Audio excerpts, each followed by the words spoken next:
ഈ കഴിഞ്ഞ ആഴ്ചയിൽ WCCയിൽ വേൾഡ് ചർച്ച് കൗൺസിലിൽ സംബന്ധിച്ചപ്പോൾ നൈജീരിയയിൽ സ്ത്രീകൾക്ക് വേണ്ടി ജീവൻമരണ പോരാട്ടം നടത്തിയ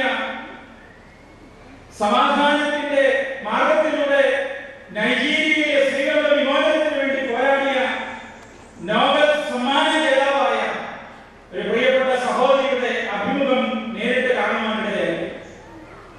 അവർ പറയുകയാണ്, സമാധാനത്തിന്റെ മാർഗത്തിലൂടെ ഈ ലോകത്തെ കീഴടക്കുവാൻ ശ്രമിച്ചാൽ തീർച്ചയായും അത് പ്രാപ്യമാണ്, അത് സാധ്യമാകും. നേരെ മറിച്ച് ഹിംസയുടെയും അക്രമത്തിന്റെയും പരാജയത്തിന്റെയും അസഹിഷ്ണുതയുടെയും മാർഗങ്ങളെ അവലംബിച്ചുകൊണ്ട് ഈ ലോകത്തെ ആരെങ്കിലും കീഴടക്കുവാൻ ശ്രമിച്ചുവെങ്കിൽ അവരുടെ ആ വലിയ ഉദ്യമം ആഗ്രഹിക്കുന്നത് പോലെ സഫലീകരിക്കപ്പെട്ടിട്ടില്ല എന്ന് അവരുടെ ജീവിതാനുഭവങ്ങളെ മുൻനിർത്തിക്കൊണ്ട് അവർ വെളിപ്പെടുത്തി. നമുക്കറിയാം, ഈ ലോകത്തെ ഒരു കാലഘട്ടത്തിൽ കീഴാവരോപിച്ച മനുഷ്യനാണ് ഹിറ്റ്ലർ, നെപ്പോളിയൻ. ആദ്യമായവരെല്ലാം ഈ ലോകത്തിൽ പലതും സമ്പാദിച്ചു. പക്ഷേ അവരുടെ മരണശേഷം അവരുടെ കപടങ്ങൾ വരെയും എവിടെയാണെന്ന് ആർക്കും അറിഞ്ഞുകൂടാ. നെപ്പോളിയന്റെ കപടത്തിൽ പ്രകാരം എഴുതപ്പെട്ടിരിക്കുന്നു എന്നാണ് പറയുന്നത്, ഇതാ ഇവിടെ സംസ്കരിക്കപ്പെട്ടിരിക്കുന്നു ഈ ലോകം ഒരിക്കലും അറിയുവാൻ ആഗ്രഹിക്കാത്തതായ ഒരു മനുഷ്യനെ. അക്രമത്തിലൂടെ ലോകത്തെ കീഴടക്കുന്നവർ അവർ ഈ ലോകം വിട്ടുപോയാൽ അവരുടെ സ്മരണകൾ അവരോടൊപ്പം തന്നെ കടന്നു പോകുകയാണ്. പക്ഷേ സമാധാനത്തിലൂടെ, സഹിഷ്ണുതയുടെ മാർഗത്തിലൂടെ, വിശ്വാസഭീഷണതയുടെ പ്രോത്സാഹനത്തിലൂടെ നിലകൊള്ളുന്നവർക്ക് ഈ ലോകം വിട്ടുപോയാലും അവരുടെ സ്മരണകൾ തലമുറകളോളം അയവിറക്കിക്കൊണ്ടിരിക്കുകയാണ്. പരിശുദ്ധനായ അദ്ദേഹത്തിന്റെ ജീവിതകാലം മുഴുവനും സമാധാനത്തിന്റെ മാർഗത്തെ അവലംബിച്ചുകൊണ്ട് ജീവിച്ച വ്യക്തിത്വമാണ്.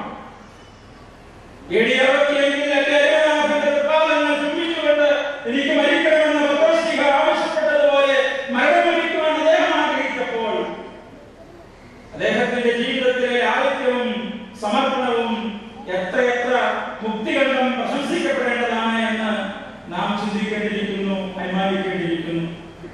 ആകയാൽ പ്രിയപ്പെട്ടവരെ, വിശ്വാസ വീക്ഷണതയിൽ പ്രോജ്വലിക്കുന്നവർക്ക് മാത്രമാണ് ഈ ലോകത്തിന്റെ മാർഗങ്ങളോട് മുഖം തിരിഞ്ഞ് പോകുവാൻ സാധിക്കുകയുള്ളൂ.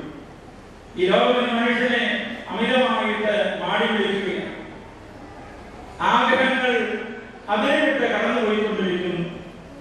പണത്തിനു വേണ്ടിയും സ്വാർത്ഥ താല്പര്യങ്ങൾക്ക് വേണ്ടിയും ജീവസന്ധാരണത്തിന് വേണ്ടി നിലകൊണ്ടിരുന്നതായ മനുഷ്യൻ മാറ്റപ്പെട്ടുകൊണ്ടിരിക്കുകയാണ്. എവിടെയും അക്രമം പെരുകിക്കൊണ്ടിരിക്കുകയാണ്. മനുഷ്യനെ തന്നെ നശിപ്പിച്ചുകൊണ്ടിരിക്കുന്നു. ഇന്ന് രാവിലത്തെ പത്രത്തിൽ നിങ്ങൾ കണ്ടിരിക്കും, വായിച്ചിരിക്കും, ഫിലിപ്പീൻസിൽ സംഹാര താണ്ഡവമാടുന്നതായ കൊടുങ്കാറ്റിനെ കുറിച്ച്. 385 കിലോമീറ്റർ വേഗതയിൽ കൊടുങ്കാറ്റ് ഫിലിപ്പീൻസ് പട്ടണത്തിന്റെ മധ്യഭാഗത്തൂടെ കടന്നു പോകുമ്പോൾ ജീവിതത്തിൽ പല സങ്കല്പങ്ങളും പല ആഗ്രഹങ്ങളും പല വികാരങ്ങളും വെച്ചുപുലർത്തുന്ന മനുഷ്യരുടെ എല്ലാം ഒന്ന് കണ്ണടച്ചു കൊടുക്കുമ്പോൾ തന്നെ നഷ്ടമാകുന്ന സാഹചര്യങ്ങൾ നാം കണ്ടുകഴിഞ്ഞിരിക്കുന്നു. 10,000 എന്ന് ഔദ്യോഗികമായി പറഞ്ഞുവെങ്കിൽ 10,000-ന്റെ എത്രയോ പതിമടങ്ങ് അനൗദ്യോഗികമായി കണക്കുകൾ, മരണവിവരങ്ങൾ അവിടുത്തെ സംഭവത്തെ മുൻനിർത്തിക്കൊണ്ട് നമുക്ക് വിലയിരുത്തുവാൻ സാധിക്കും.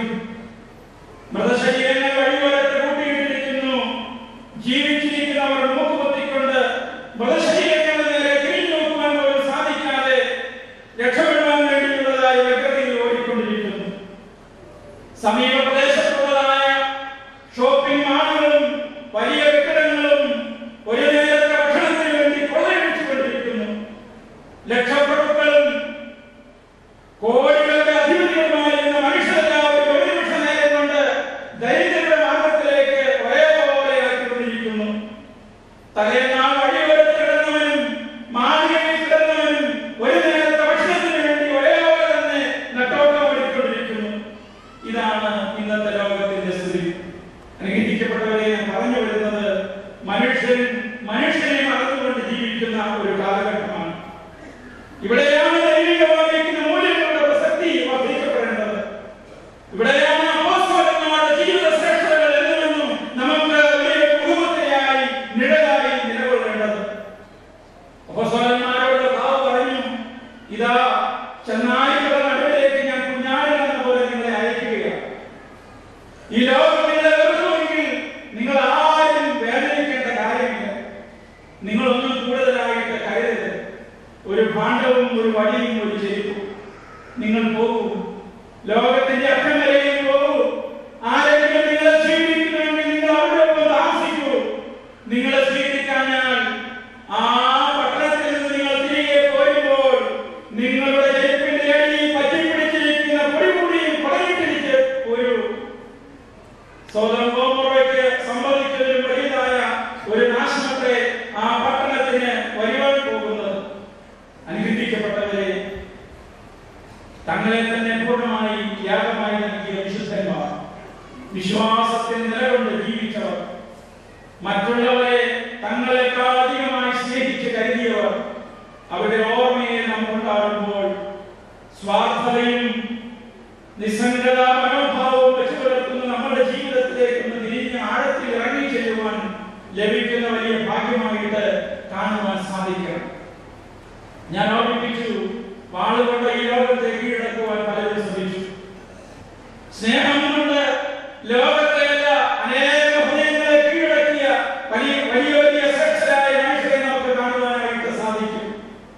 സ്നേഹത്തിന്റെ പൂർണ്ണതയിൽ, സ്നേഹത്തിന്റെ അതിശ്രേഷ്ഠമായിരിക്കുന്ന അനുഭവത്തിൽ വാക്കുകൾക്കോ പ്രവൃത്തികൾക്കോ യാതൊരു സ്ഥാനം പോലും ഇല്ലാതായിത്തീരുന്നുവെന്ന് നാം മനസ്സിലാക്കിയേ മതിയാകുകയുള്ളൂ. ഇപ്രകാരം ഒരു സഭാപിതാവ് പറയുന്നുണ്ട്, നിന്റെ ശരീരം ദൃശ്യമായി സ്വീകരിച്ച ഞങ്ങളിൽ നിന്റെ ശക്തി ആന്തരികമായി വസിക്കട്ടെ. കർത്താവിന്റെ തിരുശരീരവും തിരുരക്തവും നാം അനുഭവിച്ചിരിക്കുന്നവരാണ്. ആ അനുഭവം ആന്തരികമായ ശക്തിയുടെ ശ്രേഷ്ഠതയിൽ നിലകൊള്ളുവാൻ നമുക്ക് പ്രചോദനം നൽകുന്ന അനുഭവമായിരിക്കണം. ഈ അടുത്ത ദിവസം, അതായത് കഴിഞ്ഞ ശനിയാഴ്ച, എന്റെ ജീവിതത്തിൽ എനിക്ക് ഒരിക്കലും മറക്കുവാൻ പാടില്ലാത്ത വലിയൊരു അനുഭവം ഉണ്ടായി. ഞാൻ ഓർമ്മിപ്പിച്ചു, WCC സംബന്ധിക്കുവാൻ കഴിഞ്ഞ 12 ദിവസമായിട്ട് കൊറിയയിലായിരുന്നു, സൗത്ത് കൊറിയയിൽ ശനിയാഴ്ച ദിവസം സോൾ എന്ന് പറയുന്ന സ്ഥലത്ത്, ഒളിമ്പിക്സ് ഒക്കെ നടന്നിട്ടുള്ള സ്ഥലമാണ്, നിങ്ങൾ കേട്ടിരിക്കും. സോൾ എന്ന് പറയുന്ന സ്ഥലത്ത് സന്ദർശിക്കുവാനായി എനിക്ക് ഭാഗ്യം ലഭിച്ചു. ഒരു പ്രത്യേക ട്രെയിനിൽ ഞങ്ങൾ സോളിലെത്തി. സൗത്ത് കൊറിയയും നോർത്ത് കൊറിയയും തമ്മിലുള്ളതായ അതിർത്തി പ്രദേശമൊക്കെ കണ്ടു. അവർ തമ്മിൽ വളരെ യുദ്ധത്തിലാണ്. രണ്ട് രാജ്യങ്ങളിലും ഒരേ ഭാഷ, ഒരേ സംസ്കാരം, എല്ലാം ഒന്നുപോലെ. പക്ഷേ സഹോദരങ്ങൾ തമ്മിൽ യാതൊരു ഐക്യവുമില്ല, സ്നേഹവുമില്ല. ചിലരുടെ ബന്ധുക്കളൊക്കെ നോർത്ത് കൊറിയയിലുണ്ട്. അവർക്ക് സൗത്ത് കൊറിയയിലേക്ക് വരുവാനോ കാണുവാനോ ഒന്നും അവസരമില്ല. അങ്ങനെ വളരെ ദ്വേഷത്തിൽ കഴിയുകയാണ്. അതിന്റെ രാഷ്ട്രീയ സാഹചര്യം എന്തെന്ന് ഒന്നും ഞാൻ വിശദീകരിക്കുന്നില്ല. ഞാൻ പറഞ്ഞു വരുന്നത് മറ്റൊന്നുമല്ല. അതിർത്തിയൊക്കെ കണ്ട് തിരികെ ഒരു പ്രസ്ബിറ്റേറിയൻ പള്ളിയിൽ നിന്ന് ഭക്ഷണം കഴിച്ച് അതിനുശേഷം അവിടെയുള്ള കൾച്ചറൽ പ്രോഗ്രാമിൽ സംബന്ധിച്ചു. കൊറിയയുടെ പൗരാണികത നിറഞ്ഞിരിക്കുന്നതായ അതിമനോഹരമായിരിക്കുന്ന ഓരോ കലാപരിപാടികളൊക്കെ കണ്ടു കഴിഞ്ഞപ്പോൾ പെട്ടെന്ന് അനൗൺസ്മെന്റ്, ഇവിടെ വന്നിരിക്കുന്ന ഓർത്തഡോക്സ് വിഭാഗത്തിൽപ്പെട്ടിരിക്കുന്നവർക്ക് ഓരോ വിഭാഗങ്ങളുണ്ട്.